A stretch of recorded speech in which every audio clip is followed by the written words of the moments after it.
Hello children, இன்னைக்கு நம்ம 10th standard social science geographyல் இருக்கிற third lesson India and agriculture இந்த lesson படிக்கலாம்.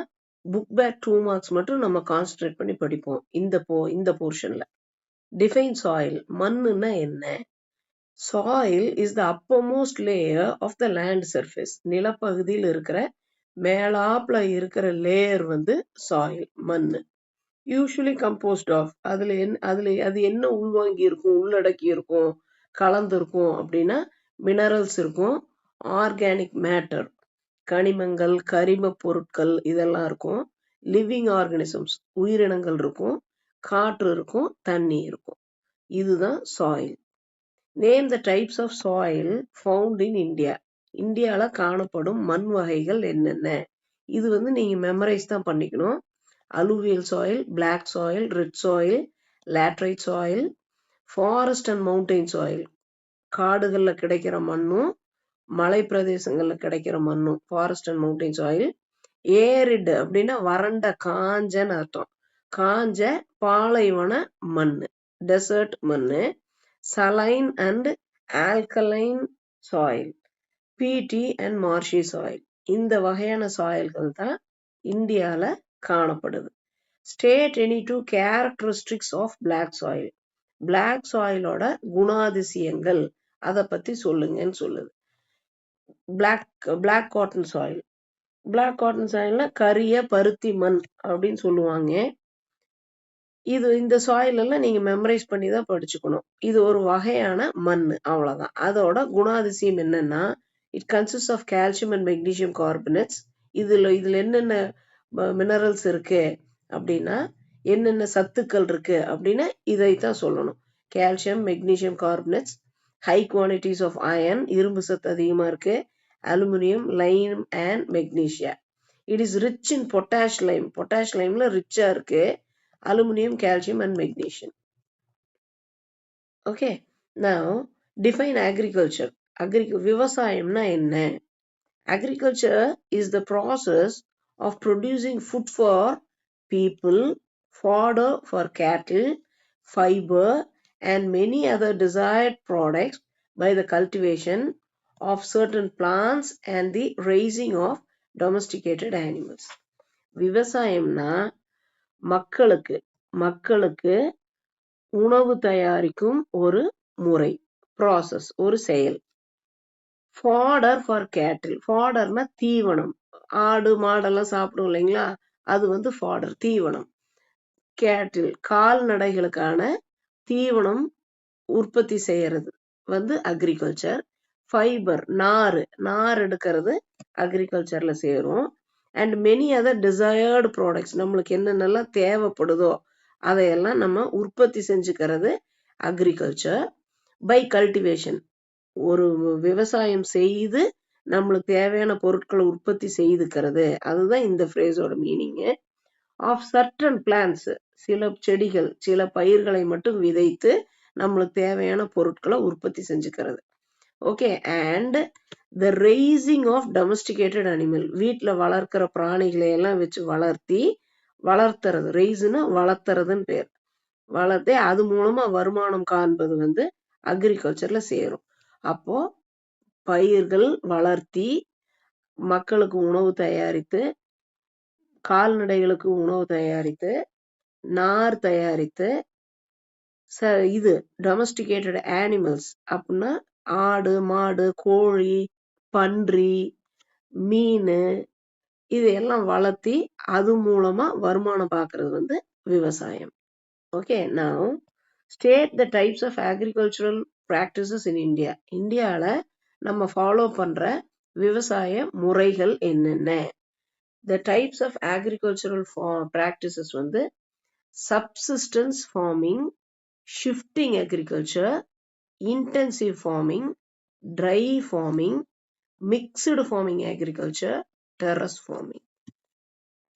இந்த பிராக்டிஸ், இந்த முறையான விவசாயம் தான் நம்ம இந்தியால செய்துட்டு இருக்கோம். சப்சிஸ்டன்ஸ் ஃபார்மிங்னா ஒரு விவசாயி அவங்க வீட்டு தேவைகளுக்கு அளவா இருக்கிற கொஞ்சம் இடத்துல எந்த செலவும் இல்லாம ஒரு பயிர் செய்து அவர் வீட்டு வாழ்வாதாரத்துக்கு விவசாயம் பண்ணாருன்னா அது வந்து சப்சிஸ்டன்ஸ் ஃபார்மிங். ஷிஃப்டிங் அக்ரிகல்ச்சர் அப்படின்னா ஒரு இடம் ஒரு ஏக்கர் இடம் இருக்குன்னு வச்சுக்கோங்களேன். அதுல வந்து ஒரு 2-3 வருஷம் இல்லாட்டி ஒரு 6 மாதம் 1.5 வருஷம் அந்த மாதிரி விவசாயம் பண்ணி அப்படியே ஒரு 6 மாசமோ ஒரு வருஷமோ 2 வருஷமோ அந்த இடத்த விட்டுட்டு வேற இடத்துக்கு ஷிஃப்ட் பண்ணி போய் அங்க விவசாயம் பண்ணினாங்கன்னா அதுக்கு வந்து ஷிஃப்டிங் அக்ரிகல்ச்சர்னு பேர். இன்டென்சிவ் ஃபார்மிங் அப்படின்னா இன்டென்சிவ்னாலே தீவிரமான ரிகரஸான ஒர்க் பண்றதுன்னு அர்த்தம். அப்ப இன்டென்சிவ் ஃபார்மிங்னா நிறைய செலவு பண்ணி இயந்திரங்கள் டெக்னாலஜிக்கலி நிறைய யூஸ் பண்ணி மகசூல் அதிகமா எடுக்கிறதுக்கு ஃபெர்டிலைசர் எல்லாம் போட்டு வளர்த்தி பெரிய லெவல்ல இல்லாட்டி கடுமையா உழைத்து விவசாயம் பண்ணக்கூடியது வந்து இன்டென்சிவ் ஃபார்மிங். ட்ரை ஃபார்மிங் அப்படின்னா அந்த வானம் பார்த்த பூமின்னு சொல்லுவாங்க இல்லைங்களா, தண்ணி மழை தண்ணி வந்தா மட்டும்தான் பயிர் செய்ய முடியும். இந்த கம்பு சோளம் எல்லாம் போட்டு விட்டுட்டு காஞ்ச இடங்கள்ல விவசாயம் பண்றது வந்து ட்ரை ஃபார்மிங். மிக்சடு ஃபார்மிங் அப்படின்னா அக்ரிகல்ச்சரும் பண்ணி போன அக்ரிகல்ச்சர் ஆன்சர்ல வந்த மாதிரி விவசாயமும் பண்ணி அது கூடவே கால்நடைகளை வளர்த்தி மீன்கள் வளர்த்தி கோழிகள் அந்த மாதிரி எல்லாம் வளர்த்தி ஒரு வருமானம் 2-3 வருமானம் ஒட்டுக்கா ஒரு விவசாயி பார்த்தாருன்னா அது வந்து மிக்சடு ஃபார்மிங். டெரஸ் ஃபார்மிங்கிறது இந்த ஊட்டி குன்னூர் அஸ்ஸாம்ல எல்லாம் மலையில படிக்கட்டா அமைச்சு மண் அரிப்பை தடுக்கிற மாதிரி விவசாயம் பண்ணுவாங்க இல்லைங்களா, அதுக்கு பேரு டெரஸ் ஃபார்மிங். அப்ப இந்த மாதிரி ஃபார்மிங்ஸ் தான் இந்தியால அக்ரிகல்ச்சர் பண்ணிட்டு இருக்காங்க.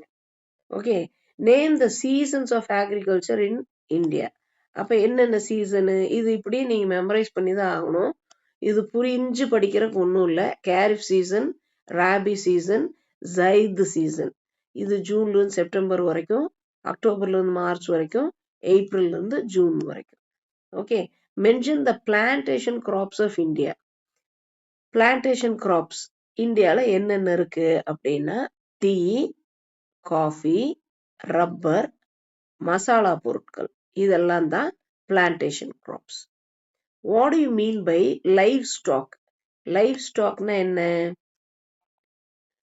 Livestock refers to domesticated animals that are raised on farms for various purposes such as producing food, labor or raw material. Livestockனா ஒரு உயிருள்ள பிராணிகள். அதை வீட்டளவுல தோட்டத்தளவுல வயல் அளவுல வளர்த்துறது டொமஸ்டிகேட்டட் அனிமல்ஸ். வைல்ட் அனிமல்ஸ்னா காடுகள்ல இருக்கிறது, டொமஸ்டிகேட்டட் வளர்ப்பு பிராணிகள். ஓகே, அப்ப ஆடு மாடு கோழி எல்லாம் வளர்ப்பு பிராணிகள், சிங்கம் புலி எல்லாம் வந்து வைல்ட் அனிமல்ஸ். அப்ப டொமஸ்டிகேட்டட் அனிமல்ஸ்னா வீட்டில் வளர்க்கப்படும் அனிமல்கள்.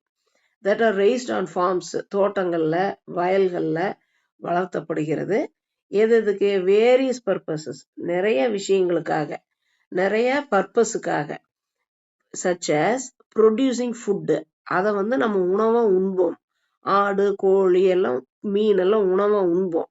லேபர், இப்போ மாடுகளை வளர்த்தி அதை வந்து நம்ம விவசாயத்துக்கு உழுகிற பயன்படுத்துறோம் இல்லையா, அது வந்து லேபர். அதைய வேலை செய்ய வைக்கிறது, அந்த பிராணிகளை வேலை செய்ய வைக்கிறது, லேபர் வாங்குறது. ரா மெட்டீரியல்ஸ், மூலப்பொருட்கள் தயாரிக்கிறது. அப்ப இது அனிமல்ஸை வளர்த்தி இந்த 3 பர்பஸ் பண்ணுவாங்க. Okay, it helps to provide nutrient rich food products. அப்ப சத்தான உணவுப் பொருட்களை இந்த லைஃப் ஸ்டாக் வளர்த்தது மூலயமா மனித இனத்துக்கு கிடைக்குது. அதுல இருந்து இன்கம் கிடைக்குது, வருமானம் கிடைக்குது. அதை வளர்த்ததுனால வேலை வாய்ப்பு கிடைக்குது. ஜெனரேட்னா உருவாக்குறது. Common examples include cattle, sheep, goats, pig and poultry. கோழி வளர்ப்பு, பன்றி, ஆடு, செம்மறி ஆடுகள், மாடு, ஓகே, பசுமாடு, காளை மாடு, இதெல்லாம் cattle. Write a brief note on the categories of fisheries in India. எங்கெங்கெல்லாம் மீன் பிடிக்கிறாங்க, எந்த வகைகள்ல மீன் பிடிக்கிறாங்க. Categories of fishery. Marine or sea fishery, inland or freshwater fishery. மரைன்னாலே கடல் தான். அப்ப கடல்ல பிடிக்கிற மீன் வந்து மரைன் ஃபிஷரி. இன்லேண்ட் நாட்டுக்குள்ள, ஃப்ரெஷ் வாட்டர்னா நல்ல தண்ணி. இதுல பிடிக்கிற மீன்கள் வந்து inland or fresh water fisheries. Okay, now marine or sea ஃபிஷரினா இட் இன்க்ளூட்ஸ் கோஸ்டல், கடற்கரையில பிடிக்கப்படுறது, ஆஃப் ஷோர், கடலுக்கு வெளியே பிடிக்கப்படுறது, டீப் சி, ஆழ் கடல்ல பிடிக்கிறது. இந்த மாதிரி தான் ஃபிஷரிஸ் பண்றாங்க மரைன்ல. Mainly on the continental shelves, continental ஷெல்ஃபுகள்ல பிடிக்கிறது வந்து marine fishery. Kerala leads in marine fish production in India. Kerala தான் leading marine fish producer of India. Inland or fresh water fishery, நாடுகள் கடல் இல்லாம நம்ம ஊருக்குள்ள இருக்கிற ஆறுகள், ஏரிகள், குளங்கள், அதுல இருந்து மீன் பிடித்தோம்னா அது வந்து இன்லேண்ட் ஃபிஷரி, இல்லாட்டி ஃப்ரெஷ் வாட்டர் ஃபிஷரி. ஏன்னா கடல் தண்ணி தான் உப்பா இருக்கும், ஊருக்குள்ள இருக்கிறதெல்லாம் ஃப்ரெஷ் வாட்டரா தான் இருக்கும், நல்ல தண்ணியா தான் இருக்கும். அதனால இதுக்கு பேர் இன்லேண்ட் இல்லாட்டி fresh water fishery. Fresh water fishery எங்கிருந்து பிடிப்பாங்க? ரிவர்ஸ், ஆறுகள், லேக், ஏரிகள், கேனல், கால்வாய்கள், ரிசர்வாயர்ஸ். ரிசர்வாயர்னா ரிசர்வ் பண்றதுன்னு என்ன? ஒண்ணு சேகரித்து வைக்கிறது, சேர்த்து வைக்கிறதுக்கு பேர் ரிசர்வ். இப்ப டிக்கெட் எல்லாம் ரிசர்வ் பண்றோம்னா நம்மளுக்குன்னு பதிவு பண்ணி வச்சுக்கிறோம்னு அர்த்தம். அப்ப ரிசர்வாயர்னா தண்ணியை தேக்கி வச்சுக்கிறோம் நம்மளுக்கு வேணும்னு, அதனால அதுக்கு பேரு நீர் தேக்கங்கள், ரிசர்வாயர். பாண்டு, குளங்கள், டேங்க், தொட்டிகள், இதுல எல்லாம் இருந்து மீன் பிடித்தோம்னா அது வந்து இன்லேண்ட் ஃபிஷரின்னு பேர். Are the sources of fresh water fishery. Andhra Pradesh தான் leading producer of inland fishery in India. Okay, now we are covering the third lesson of geography. Second lesson சீக்கிரமா போஸ்ட் பண்றேன்.